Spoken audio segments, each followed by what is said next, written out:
Joining me now for this edition of CEO Talks on INN is James Sykes of Baselode Energy. James, welcome to the show. And, I always like to start by asking my guests to say, okay, what exchange are you on and what symbol?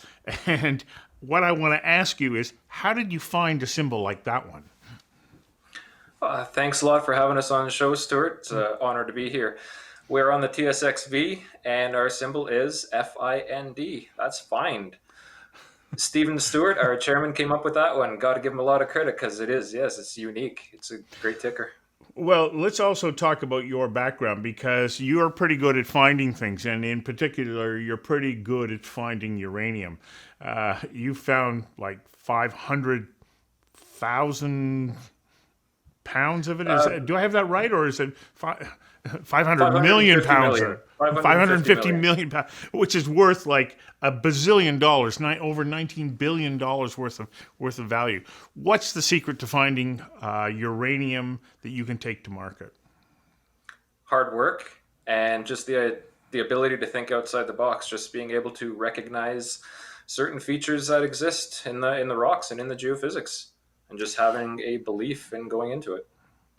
Well, you're working in a pretty uranium-rich environment, which is the Athabasca Basin. You've got two properties there right now, Hook and Shadow.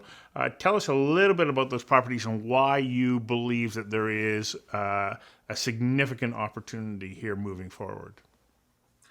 Both of the properties were staked outside the basin, which we believe with our Athabasca 2.0 strategy is the way to go. You make a discovery there, you could be looking at something that's open pittable.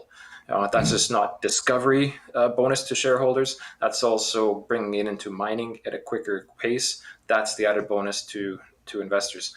But with all the structures that we see there, we think both properties are absolutely prime. I'm really big on Shadow. I think that's probably one of the best properties I've ever seen in my life. There's so much going for it. Why? What makes it such an attractive property? The geophysics there, but also looking at the entire regional picture. There are some certain features that I had never recognized before until I really started digging into it. And it's everything that I've seen in the past and then some. Like I can pull analogs from other deposits around the basin, like almost one-to-one geophysical analogs from major producers into Shadow, and they just make a lot of sense with the whole terrain. You used, excuse me, you used the word deposit rather than resource. What's the difference for somebody who's not sure? They go, because we hear about uranium resources quite often, but what's the difference when you say this is a deposit? Because I'm not a resource type of guy. I don't get into the whole mineability of things. I just see these from a geological standpoint. So I typically call them all a deposit, which is geologically, this is where you've had your mineralization accumulate. It's been deposited there. So that's why I refer to everything as a deposit. If you want to get into the whole resource reserve, that's just been defined by NI 43 101 standards, and reserve is something that has proven to be economically mineable. Okay. But what we're talking about right now, the resource that you have there shows tremendous promise for being mineable, does it not? We actually don't have a resource on the property. We've never explored it. Nobody's ever explored Shadow. This is as green as it gets. We have stepped outside of the box. Nobody's ever explored it. We think that a lot of this has been overlooked. So we're hoping to make a discovery. We're hoping to get to that deposit and then to that resource and even to that reserve stage. Oh my gosh, I misread that information. I thought for sure that you were zeroed in on something because you're so good at finding these things that you're going, oh no, I know that there's something there. So what leads you to believe that this is a good place to go and start looking for new deposits? Well, Stuart, I think your foresight in itself has just proven that there is going to be something there, that you can already see a reserve there. So let's go with that. Okay. We'll put the onus on you. Right. So basically it is looking at the structures there. That's what I look for. When you think about how you get all of these deposits formed, you have to break the rocks.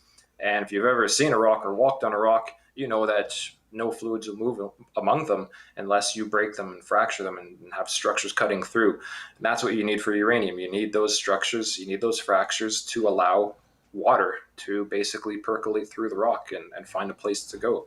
So that's what I keep my eyes open for. And I spend a lot of hours looking at geophysics and just really trying to fine tune. So what you're seeing is not new to you. It is an indicator that there is the potential for a resource there.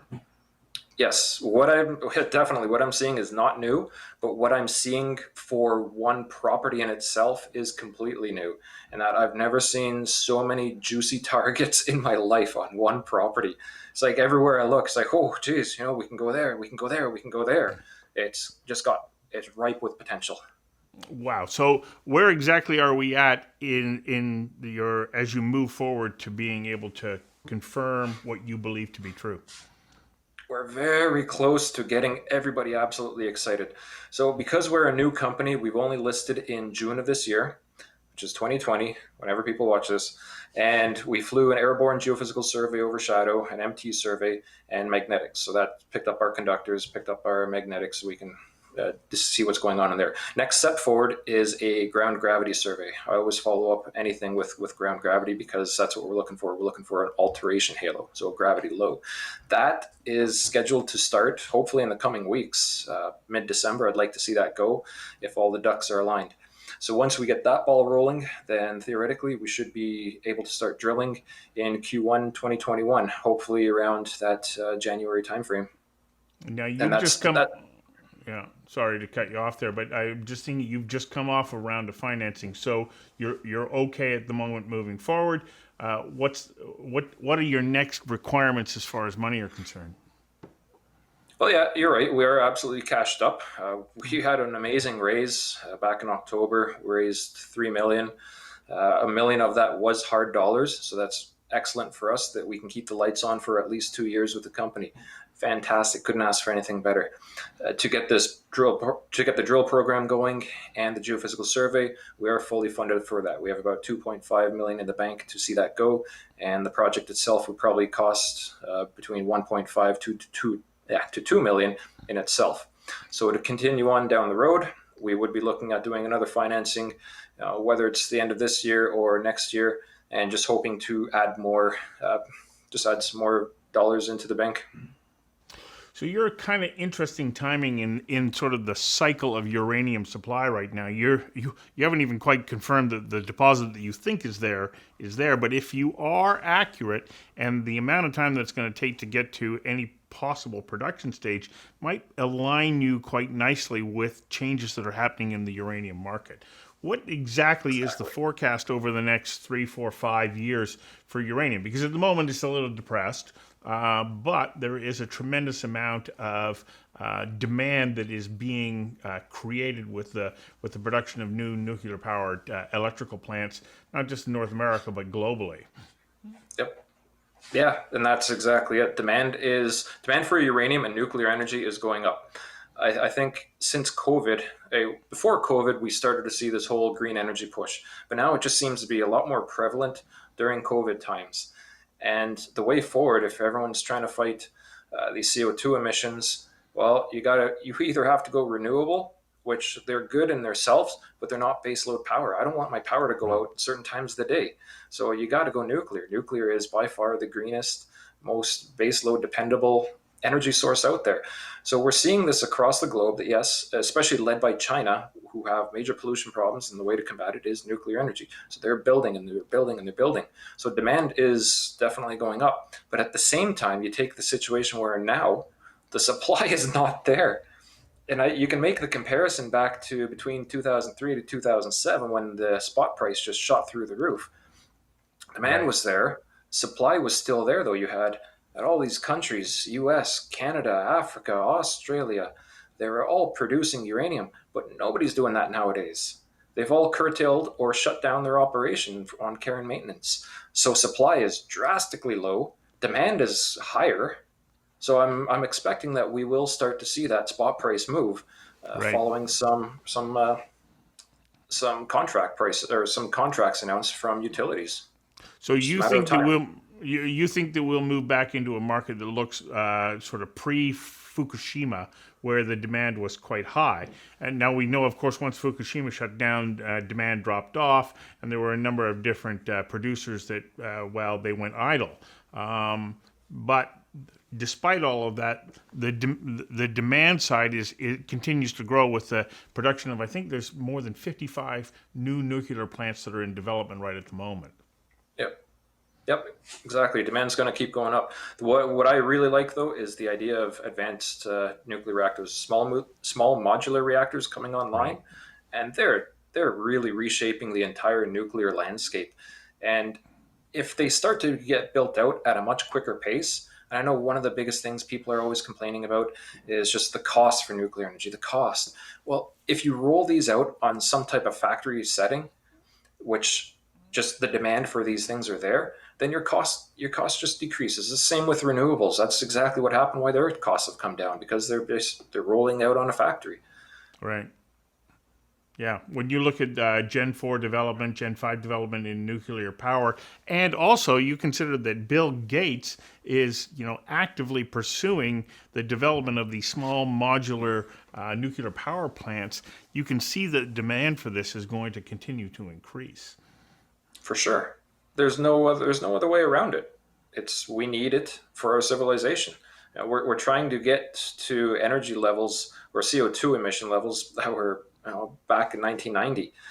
With the population increasing the way it is, the way that we are becoming more industrialized, even just we're producing far more products now than we were even 10 years ago. That's more consumer, like that's far more on the industrial side of things. So we're going to have to compete everything. You take Bitcoin, for example. I love the Bitcoin example simply because it is such an energy intensive form of currency, really.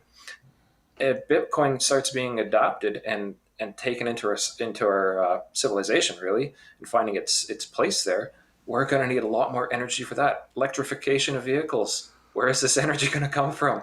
Right. Renewables have proven that they can't maintain that base load, and we need that base load to meet our energy demands going forward. So And it's right the perfect storm. Well, yeah, and it will replace what is the number one contributor of anthropogenic greenhouse gases, which is the burning of coal to produce electrical power. And so this is the perfect handoff because, as you say, it's a baseload energy supply.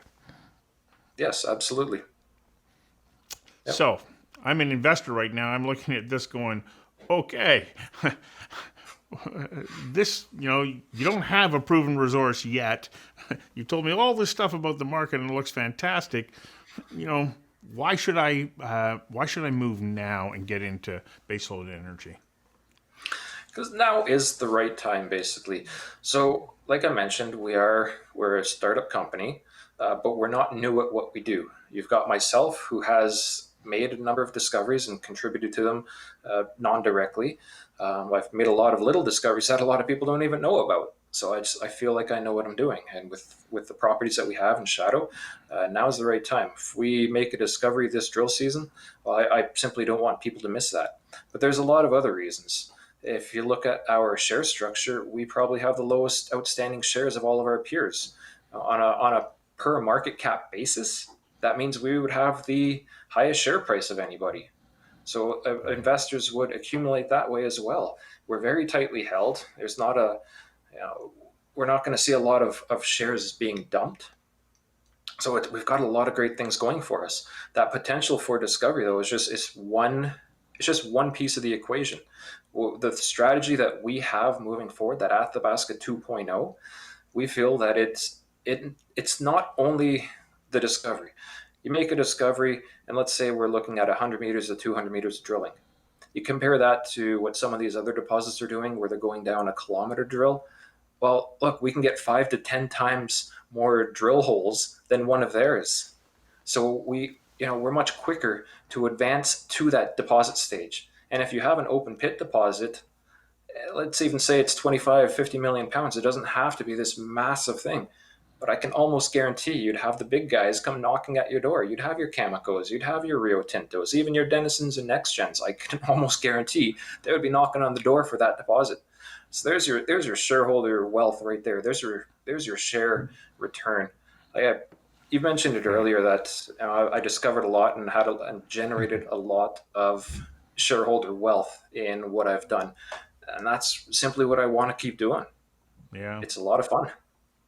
Well, those are great reasons, and we haven't even talked about Section 232 in the United States because this would be a Canadian-based supply, which puts us in that treasured position to be able to supply the American market with much greater ease than any other foreign resource suppliers. This is another consideration, is it not? I would believe that it would be. Yes, Yeah. absolutely. So Yep. sounds like you got a pretty exciting opportunity there. Your credentials, your team's track record, an emerging market, and if you are right with your suspicions based on your history, this would be a good time to be looking at baseload energy. Thank you for taking the Perfect time time. to share your story, and also you get me kind of excited about it too. I'm hoping that for your sake and for everybody else who's involved in the company, that you're going to be able to find that resource that will play an important role in the production of sustainable power. Awesome. Absolutely. Thank you very Great. much, Stuart. Thank you.